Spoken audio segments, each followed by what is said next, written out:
Welcome to NSL Unscripted, a National Security Law podcast, brought to you by the National Security Law Department at the U.S. Army's The Judge Advocate General's Legal Center and School.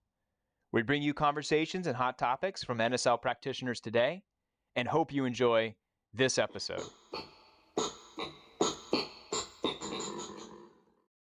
This episode of NSL Unscripted is a live recording of a panel held at the first Emerging Technologies in the Law course. This episode is part one of a two-part series that will include the entire discussion of the panel, as well as questions from the audience. The National Security Law Department at the Judge Advocate General's Legal Center and School hopes you enjoy this series.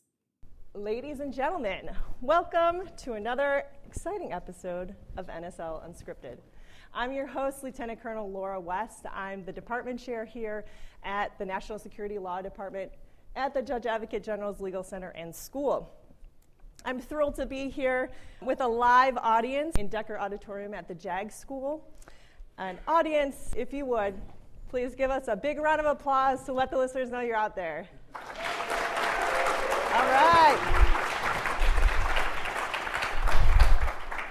That's awesome. So today's episode is truly special, not only because I got the special uniform on for you all today, if you didn't already realize that, but we're also recording in front of this diverse and dynamic group of legal practitioners throughout federal agencies who've joined us here at the school this week for what I would say is a groundbreaking new course that we're having here at the school on emerging technologies.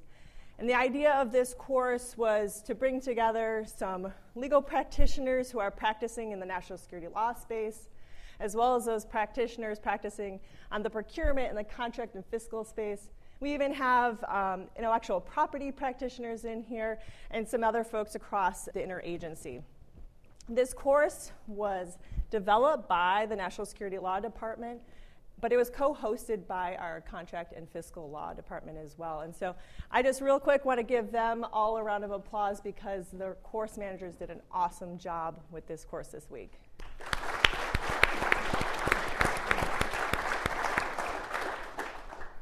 So over this last week, students and legal practitioners were introduced to technologies like cyber and space and biotechnologies. We had introductions to AI, machine learning, and as well as discussions on private and public sector integration, which is really important when we're talking about integrating these technologies into our federal agencies. But as we learned, it's not just about integration or innovation, it's also about adoption, right? And us as legal practitioners play a big part in making sure that our clients have the right kind of legal advice to move us forward towards adoption and not just innovation, although that's a big part of it too. So this brings us to our panel. The last part of this course, which is sad, but we're here to discuss and hopefully better understand this complex nature and legal landscape that big technology and the law of armed conflict presents. And so let me first introduce our panelists, our esteemed panelists. Professor Gary Korn is the director of the Technology, Law, and Security program and an adjunct professor of cyber and national security law and the law of armed conflict at American University, Washington College of Law. Gary joined American after serving 26 years on active duty in the U.S. Army as a military attorney practicing national security law at the highest levels within the Department of Defense. His final 5 years, he served as a staff judge advocate or general counsel to U.S. Cyber Command. Gary's a frequent and highly sought-out speaker at international and national conferences and has published numerous articles, books, blog posts, as was mentioned this week by retired General Shanahan, who really pushed Gary's writing to everyone. He even had a nice big picture of his face on a slide. So I don't know if you know that, Gary, but he's a big fan, and so are we. So thanks for joining us. Thank you. Next to him is Jonathan Hor-owitz, who's a legal advisor at the ICRC's regional delegation for the United States and Canada, based in Washington, D.C., where he focuses on new technologies of warfare, conduct of hostilities, and support relationships. In addition to his work as a legal advisor for other institutions, Jonathan has managed teams of investigators and conducted human rights and IHL investigations in Afghanistan, France, Kenya, the Netherlands, Pakistan, Sudan for the United Nations, non-governmental organizations, and legal defense teams. Jonathan also has published on legal aspects relating to the transfer of conflict-related detainees, the application of human rights law in times of occupation, transnational use of force, and IHL and human rights fact-finding methodologies. He's the author and co-author of several reports that document human rights abuses and IHL violations in the context of armed conflict and counterterrorism. And Jonathan has also been writing in this area as well, so we can't wait to hear more about what you're working on. So thanks, Jonathan, for joining us. And next to him is Matt Fussa, a retired Marine Corps judge advocate who served 20 years in the Marine Corps and is now Cisco's trust officer. He leads the global cybersecurity organization responsible for building customer trust in efforts across software as a service, security and compliance, supply chain security, insider threat, risk management, geopolitical risk analysis, anti-counterfeiting, law enforcement and data and government data demands in other areas. In addition, Matt leads a global team that engages with national cybersecurity agencies in the United States, Five Eyes partners, Germany, France, India, and other countries. Matt started his career in Cisco by holding a number of corporate legal positions, eventually leading the Americas legal team, which included large business enterprises plus the U.S. public sector at federal, state, and local level. He is selected by Cisco to be their scholar in resident at the Woodrow Wilson International Center for Scholars in Washington, D.C., where he studied cybersecurity policy, working closely with industry leaders and government officials. Thanks, Matt, for joining us today. Well, with that esteemed panel, let me get into just setting the scene real quick. I will say that this panel was actually first introduced at the annual ABA conference for the Standing Committee on Law and National Security, and Gary was, I believe, the brainchild of that panel there, and I went and saw the panel, and I thought it was fantastic, and I thought we need to bring this topic to the JAG School. So thank you, Gary, for the enlightening panel and for bringing it and being willing to bring it here, and for everyone else joining us. And so as a scene setter, we've talked about this throughout the course during the week. Let me just situate us here for what we're going to talk about right now, is that recently the role of technology companies and just technology in general in armed conflict has really taken a prominent role, if not center stage, right? And I think we heard that throughout the week here. From data-driven warfare, and certainly the DoD has talked about driving a force that is a data-driven force. So from data-driven warfare to cutting-edge military activities, we have a rapidly evolving landscape, and that involves our legal landscape when dealing with that. But to say all that, it's certainly not the first time that civilians have been involved in armed conflict, right? And so we're not suggesting that, but we are suggesting on this panel that something is shifting with the more prolific appearance of big tech companies having a greater involvement in armed conflict. And so with that, this notable shift that is occurring, I'm going to start my first question to Professor Korn. Uh-oh. Gary, if you could, for the audience and our listeners, just tell us what are some of the ways that we are seeing big tech assisting in war zones. So why is it so different today than other instances of civilians participating in war? Yeah, thanks, Lauren. Thanks for the invite to come down. It's always good to come back to sort of home, here, home base, the JAG School. It's been a few years now. But, and I have to say, I already have a problem because I have to now go back and talk to General Shanahan.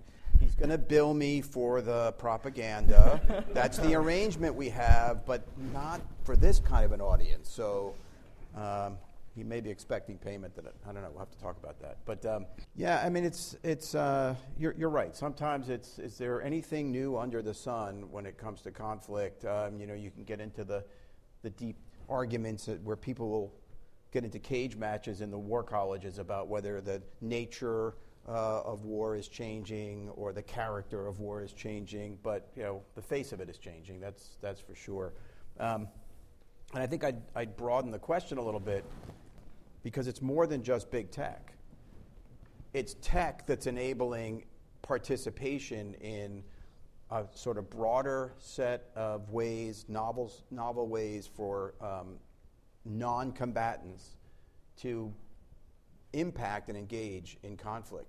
It's interesting, the chief of staff or the chief of the Ukraine army, there's reports out today, is under a lot of pressure. Maybe there's predictions he's going to be relieved because obviously things have not progressed as they might hope. That's a lot to do with resourcing limitations that they have. I won't digress too much to say we need to do the right thing here and help them sustain their combat power, but that's a whole side debate. But his point in a recent speech he gave, or comment he gave, was that the lack of resource they have, they've got to offset with asymmetric technology-driven capabilities, right? It's critical to the fight for them, and those capabilities have been met through a variety of different ways. So you have sort of the well-known example of, right in February 22, on the eve of the escalated invasion, cyber operations that impacted the broader command and control and communications infrastructure that Ukraine had. It wasn't devastatingly impactful, but it was certainly operationally impactful for a point. And so Elon Musk comes in and provides Starlink terminals and other things to give them redundancy and new capability for communication. And we've seen over time how Elon Musk has sort of moved back and forth and putting the weight on the scales to some degree. On the one hand, providing these capabilities. On the other hand, at a few points saying, I'm pulling those back because I don't necessarily agree with the operation you're about to conduct, leveraging these capabilities. You see Amazon, Microsoft, Matt's going to certainly give you a perspective from Cisco, but helping in the cyber resiliency capacity space, a massive shift back in the time frame of the escalation of the data, the gobs of data that was so critical to Ukraine being moved off to cloud architecture outside of Ukraine, at least in theory, putting it both at greater security by distance, as well as one would expect somewhat of a better security architecture for those cloud providers. At least that's what they'll tell you whenever you see them discussing it. But it's also interesting because just individuals, what's been one of the key capabilities that's made such a huge difference in the battlefield there is drones, and not just the Reaper Predator types. It's small commercial drones that have put an intel soak on the battlefield that's pretty unique, and the ability to weaponize those, right? It's had tremendous impact. Well, where are they getting all of those? These aren't through necessarily normal logistics channels. There's crowdsourcing that's going on out there. There's individuals around the world who are both raising funds and then creating a sort of logistics network to buy drones, batteries, radios, all sorts of things, and funnel those into Ukraine to the forces. There's hacker groups.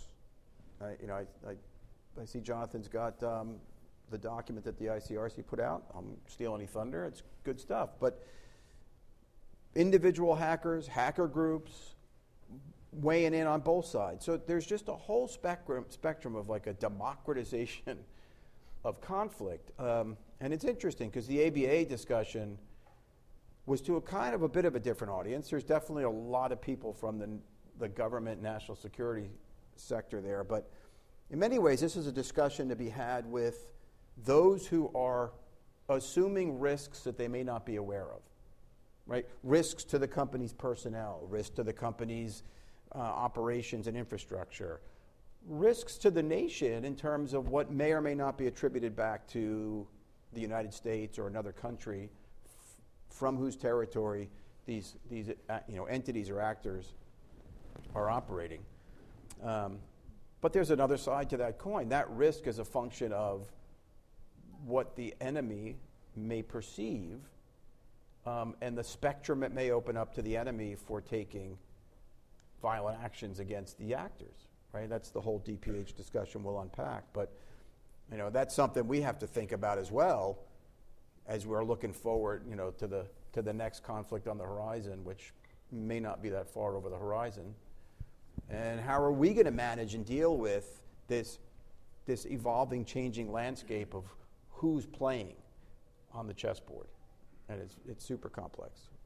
Okay, so with that question of who's playing, I'm going to actually turn it over to Matt for the private company viewpoint. So, Matt, what role is it that companies are finding themselves in today during times of conflict, while operating in areas of conflict or where conflict is emerging? And can you tell us if employees are thinking about that or raising questions about that? What is it from the private company, tech company viewpoint that you can say about that? So yeah, thank you for the question. So those of you who don't know, just a 2-second overview, Cisco. Cisco basically makes the internet. Simple way to describe what we do. All the devices and the things that connect all the communications you have, all the TV you watch, the emails you send, the texts you receive, the social networking you look at. There's a network that sits behind all of that. We and other companies are the companies that provide all the tech that sits under there.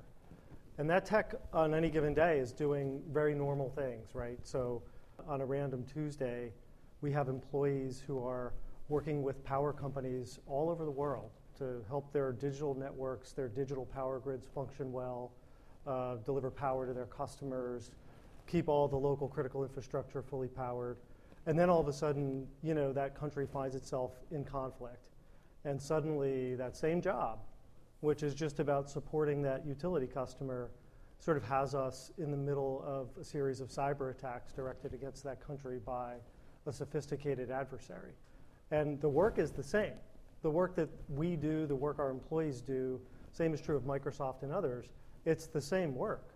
But the reason behind it, the purpose behind it is dramatically different, right? So from our perspective, on any given day, we are sparring with advanced persistent threat adversaries. It's happening right now as I sit in this chair. It's going to happen tomorrow and the day after. And that's a reality of the world that we live in. There's this constant tension. And you saw the announcement from the director of the FBI yesterday. They're warning about the pre-staging and critical infrastructure. And companies like ours are working hard, working with the government to make sure that it's hard to lay that kind of groundwork for a future attack. We're also trying to repel what we're able to see. In a company like ours, on any given day, we see roughly 70% of all global internet traffic. When I say we see it, we don't read it. We can't read it. But we see all that traffic pumping through all the systems, and we can observe important things about the way those systems are behaving and the threats that may or may not exist in them just by watching, so that we can make sure that all those networks work well, watching them function. And so for us, there's kind of like the daily, every day is a cyber attack day. That's a reality for a company like ours. And then there's specific areas of focus in conflict zones. So, Gary used the example of the drone, right? You've all seen the videos, drone flying around. Well, that drone is on a network. That network is transmitting data back to somebody who's got a device. They're using that device to call, an artillery battery and have rounds fired at that target, right? But that's a network. And it won't surprise you to learn that, the Ukrainians, what do they need? they need gear, services, things that keep that network up and running, because it keeps getting destroyed by cyber attacks, it keeps getting destroyed by physical attacks, and it's constantly moving around, and it's just breaking, right, because it's fragile. So we work with, and I've had a number of calls with the Ukrainian security services to make sure that they get what they need. We work closely with USAID, with U.S. agencies to help deliver the equipment that they need as part of U.S. aid packages. And I'm telling you this to give you some insight into like what frankly a boring tech company does that suddenly has it sort of immersed in this conflict zone. And our relatively mundane sort of services are suddenly super important to a country like Ukraine. And just to give you an example, this is something we've discussed publicly. The Ukrainians obviously want to jam when they're being attacked. They want to jam and block the GPS signals of the incoming missiles and bombs. And so what they found was that their jamming was actually taking down their own power stations, right? Because these are digitized power stations. They're basically power running on a network. So the jamming was interfering with the power station and basically having the effect that the enemy was trying to have, and they were doing it to themselves. And so we very quickly modified a number of devices to be able to function even through the jamming, and we delivered them as fast as we could with partnership from the U.S. government to the Ukrainians to help them be able to keep something as simple as keep their power up so they can continue to jam and protect themselves from incoming bombs and missiles. And we're not alone. Other tech companies, Google, Microsoft, and others, have all contributed in the ways we can to supporting what's happening in Ukraine and supporting the Ukrainian government. And the most recent conflict in Israel, it was really interesting for us. About 10 years ago, we helped the Israeli government build a lot of data centers. And some of those data centers are for the military. And this, again, is all open source. To us, that's just good business. It's what we do. We help people build data centers. Today, the fact that we built data centers for the Israeli military it depends on who you talk to. It's a wonderful thing or it's an awful thing, right? And so a company like ours suddenly finds itself through our normal commercial activities sort of immersed in, both the controversy associated with these conflicts, but also, those are our customers, right? So we're going to help them keep that infrastructure up and running because that's part of our job. That's what we do. On the other hand, we invested at the same time we were investing with the Israelis, we invested in the Palestinian Authority. We helped funded startups. We built business incubators. We did lots of good things that corporations like to do for altruistic reasons and for good public relations reasons. And those activities are today also, depending on who you talk to, viewed as either a wonderful thing or a terrible thing. And so companies are having to sort of find themselves navigating this really challenging space. And our CEO gave an interview just yesterday. And he was commenting on, chaos is the new normal. And if you've been in the military a long time, like how long were we talking about chaos, right? Chaotic battlefields, the fight of the future, et cetera, right? But for companies, this is new. This is new territory, right? So what the military learned 20 years ago about chaos, companies are really, and when I say companies, I'm not talking Lockheed Martin. Lockheed's been in the defense game for a long time. I'm talking about companies that are your household name companies are suddenly finding themselves having to manage chaos. And so, it's a whole new world for us. And if you're a leader of a company like ours, you better know geopolitics cold. You better understand the dynamics that are taking place in Asia. You better understand the dynamics in Europe and everywhere else that you do business. You need to understand cyber, really understand cyber. Who's doing what, who the threat actors are, who the people you are that you can rely on. And these are things that a few years ago, yeah, they were there, but now they're top-line considerations for any CEO of a big tech company. So it's a really brave new world for us. And I just will close with, I have a member of my team who was in JSOC, a really qualified cyber operator. Then, he came to us from another company, and he said, the network is the high ground of the internet. And if I can hold the network, I can dominate the internet. And so as a company, we see that as an opportunity for us to do really good and do security really well. Then it's also a risk because it makes us and what we do and our customers a really big target, right? And that's on any given day like today, or any given day like supporting the operations that are taking place in Ukraine. Thanks, Matt. So I'm going to follow up with that because you're talking about how it's this brave new world for these big tech companies, and we have these new tech companies that typically weren't on the battlefield and in some of our previous conflicts, and how we, at least in the DoD, are relying on some of that in our assistance, but other nations are relying on that in their conflict zones. So I'm looking out in the audience, seeing, an audience full of practitioners and our listeners. It's a practitioners podcast. So my follow-up is, what advice do you have to those federal government practitioners or practitioners that are working with these companies that they should be thinking about as far as working with those companies, but also addressing those concerns you specifically said, or helping them navigate, right? So what's the advice to the federal practitioners to help them navigate some of those concerns that big tech companies might have in these areas of conflict? Yeah, so that's a really interesting question. So I one of the things that I think is important to understand is so I work for a California tech company, right? And there's a culture for California tech companies you're probably all aware of. And you've probably heard stories of Google and Google employees sort of threatening to quit because maybe Google is going to engage in a large project with the military, right? That kind of thing. So Cisco is an extraordinarily, and I'm really happy, extraordinarily patriotic company led by a CEO who really wants to do the right things. But there are limits to what we'll do. And we've been asked to do things by the U.S. government who we have deep and close relationships with that are good ideas, but things that we just will not do. We won't trade our reputation for some of the things we've been asked to do, because we have to maintain a global business, right? We're a global company. We have to maintain a global reputation. We have to be, my title is the trust officer, so we have to be trusted in London.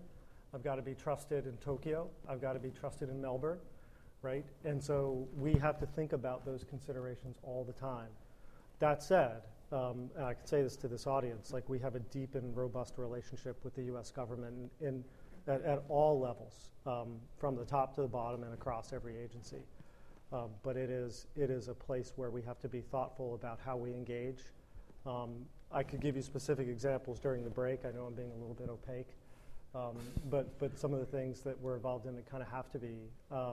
What I would say is just remember there are limits to what we will do or can do. The second thing is, I'll say it because it's come up another last time we did this, we're a for-profit entity, okay? We exist to make profit for shareholders, okay? And I love the culture of the company I work with, but at the end of the day, we all have a job to do. You have a mission to do to protect the national security of the United States. All companies have a mission, which is to deliver the products and services and goods they have in order to make money for the shareholders. And so the things that we do have to be good business. I'll give you a quick example. We did a satellite project at the request of the Secretary of Defense. This was about 15 years ago, where we spent tens of millions of our own dollars just on a request to show that we could build and deploy a satellite payload really fast, really cheap, and it would actually work. It is still buzzing around in space, moving traffic around northern Africa and across the South Atlantic. So we will do things because it's the right thing to do. But at the end of the day, the move that we had to make was we had to sell that, right? We did it, we spent a bunch of money, and we had to sell it. We couldn't sustain it because it's not the right thing for a company like us, given our responsibilities, to do that. So there are limits in a number of ways for us that are important for you to think about. But that said, I think that other Microsoft, Google, and other companies are also like us. We will always do our best to kind of work with government partners, especially the U.S. government. Okay, appreciate that, Matt. So, Gary, you have a follow-up. Just 2 seconds. Please. We saw this. It can be a fickle nature, and not every conflict is the same. Russia, Ukraine has been fairly easy, I think, for a lot of companies to take a position on, but that's not always the case. And you see how Elon Musk has sort of swung back and forth at times. So how much can you count on it? Which just tells me that, the procurement and contract folks, boy, anticipate, and lock them in early. It's true, though. Yeah, I think you're right. For us, for Ukraine, we made all the full-throated, we're here to support, we're going to support, and we did that publicly. you might not notice because you probably, I hope you don't pay attention to like Cisco's like blog postings on a given day, but I do, I have to.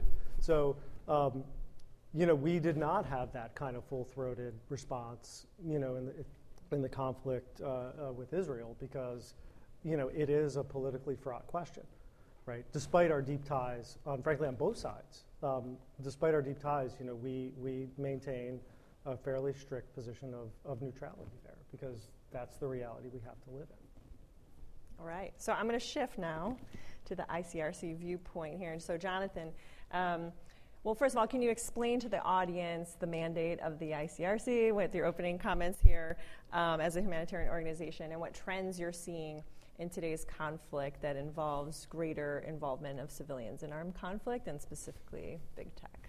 Yeah, no, gladly, and thanks so much for the invitation to be part of the panel. So, for those of you who may not be aware, the International Committee of the Red Cross has been around for about 160 years, primarily with the mandate issued to us by states parties to the Geneva Convention to carry out humanitarian work, to promote and disseminate international humanitarian law or the law of armed conflict, and at our core, we're here to provide assistance to victims of armed conflict.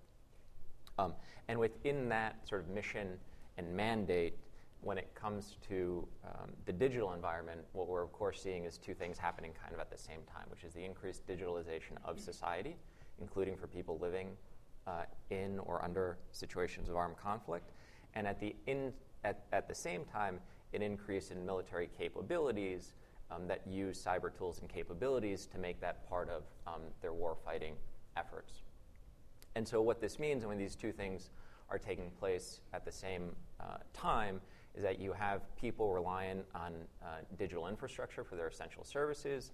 At the same time, you have militaries or additionally non-state armed groups also reliant on digital services for them to carry out their war efforts. On top of that, we see a lot of conflicts happening in urban environments where you have very cluttered battle zones where there's a lot of proximity between civilians things and military things, and that's true also with regard to the digital environment. Let's add on top of that this increased call over the last several years for more robust public-private partnerships in the space of technology companies working with governments to do things like shoring up domestic critical infrastructure in times of peace. But you have a relationship that's being built there that has the government rely on the private sector for those situations that we hope will never happen, where a society finds itself in a situation of armed conflict. Adding to that, we're talking about a tool and capability that doesn't really have the international borders that geopolitics has in place, that international law assumes are in place. On top of that, it's already been mentioned, you have accessibility and access across a number of actors that normally, either because of interest or capabilities or geography, wouldn't be able to provide support or influence in an armed conflict that they may or may not be physically proximate to. And so this also adds to essentially what Gary had mentioned, the opportunity for more civilian environment, more civilians in situations, more opportunities for civilians to either play a supporting role in a situation of armed conflict or be affected by militaries and parties to an armed conflict sort of operating in the cyber environment. So for us, that is both a humanitarian issue because of the implications that those types of military activities can have on civilian populations, but it's also an issue that raises a number of very important and complex legal issues. So for the International Committee of the Red Cross, our starting point generally is big technology companies, civilians operating in and through cyberspace are civilians and are protected as such under international humanitarian law and the law of armed conflict.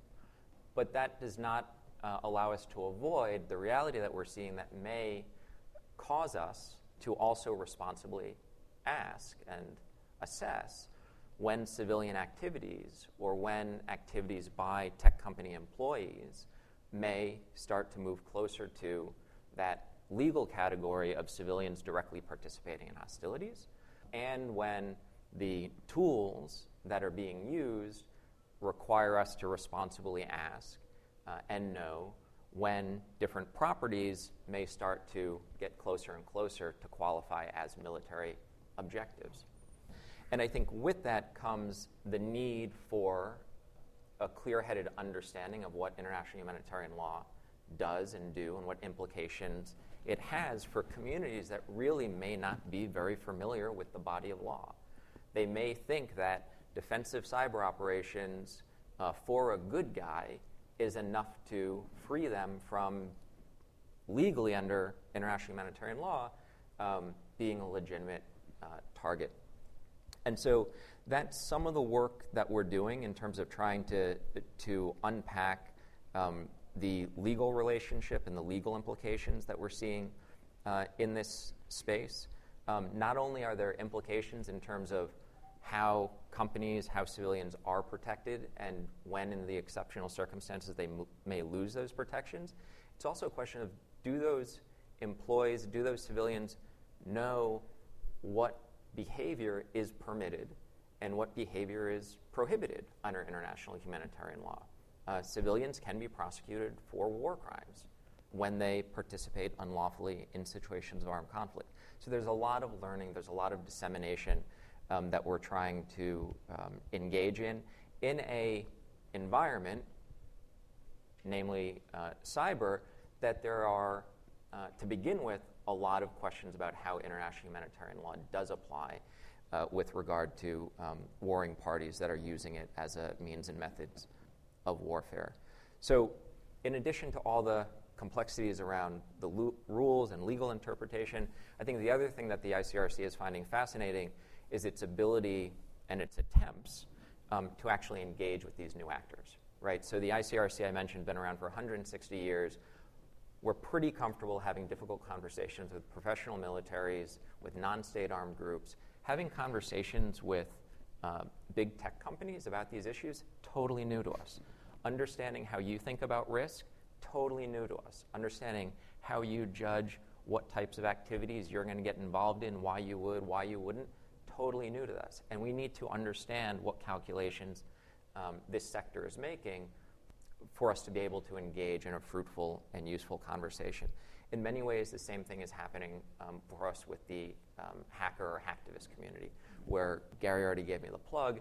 The ICRC has put out its thoughts on the rules that hackers must follow under international humanitarian law if they were to engage in activities in support of a party to an armed conflict. So things like you cannot direct attacks against civilians or the medical mission or humanitarian organizations. But there is something, I would say, obvious maybe for this community about what you can and can't do legally in wartime that is not obvious for a brand new set of actors that are now finding themselves having great influence or being influenced in many ways by other cyber actors in situations of armed conflict. Okay, so you gave me a lot of thoughts there, and I was writing down some notes. First of all, I actually want to go back to Matt and ask you, as Jonathan raised this, that the ICRC is going out to big tech companies. Is the conversation about compliance with the law of armed conflict a conversation that you're hearing inside Cisco? So, no attribution or nothing. You're just being recorded. No. I'm comfortable talking about it because we actually, because of this forum, yes.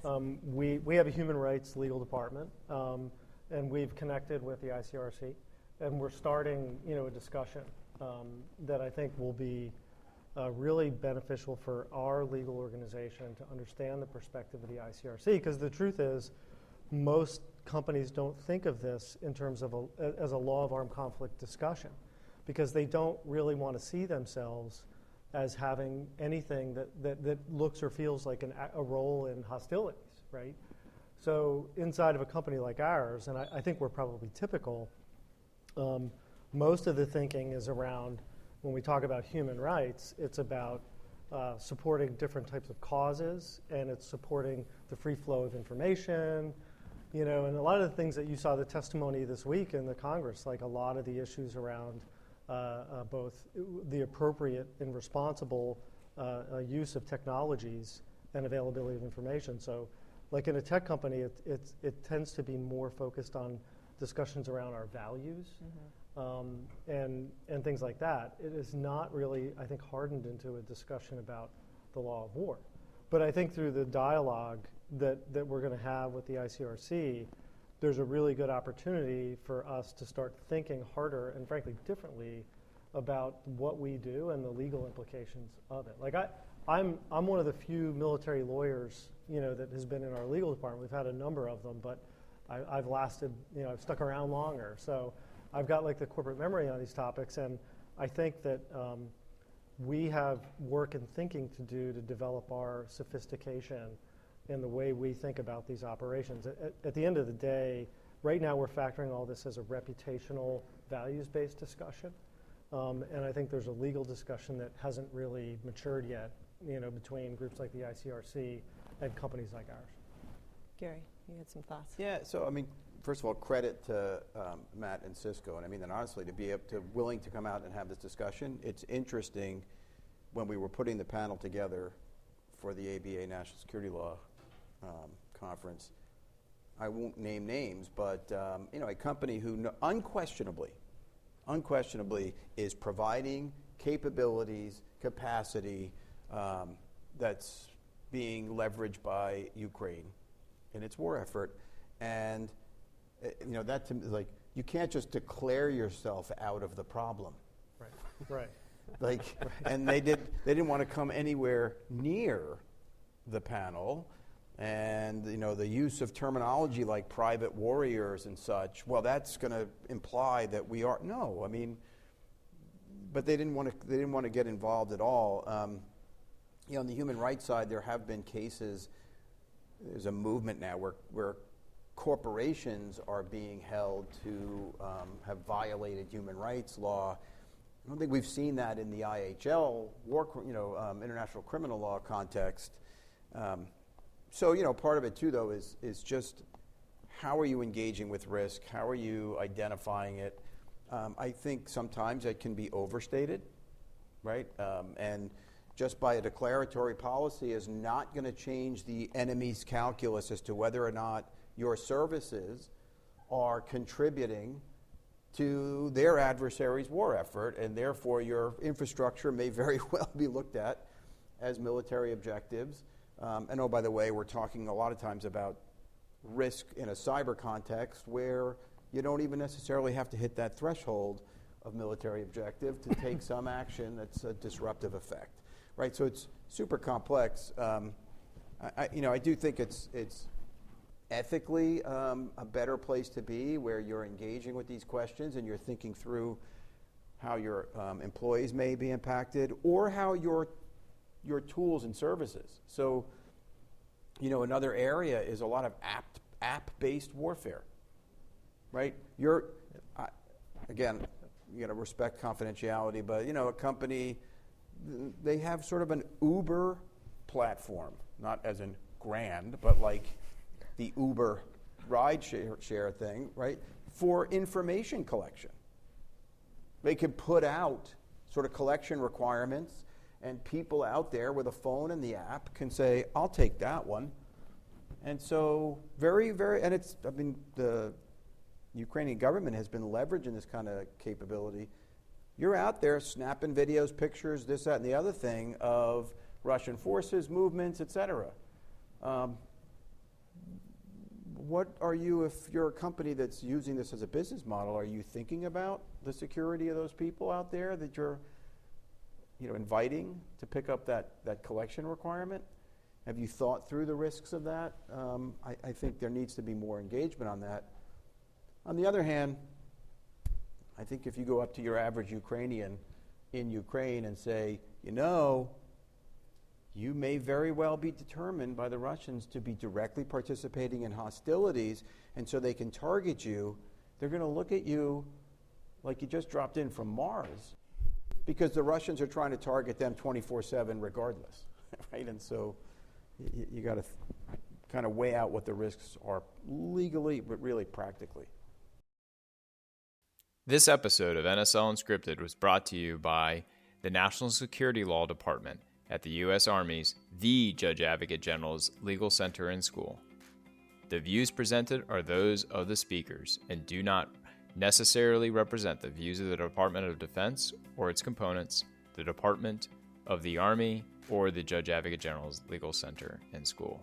Our department also produces the Operational Law Handbook, accessible online. We hope you have enjoyed this episode and look forward to future episodes for NSL practitioners. Thank you.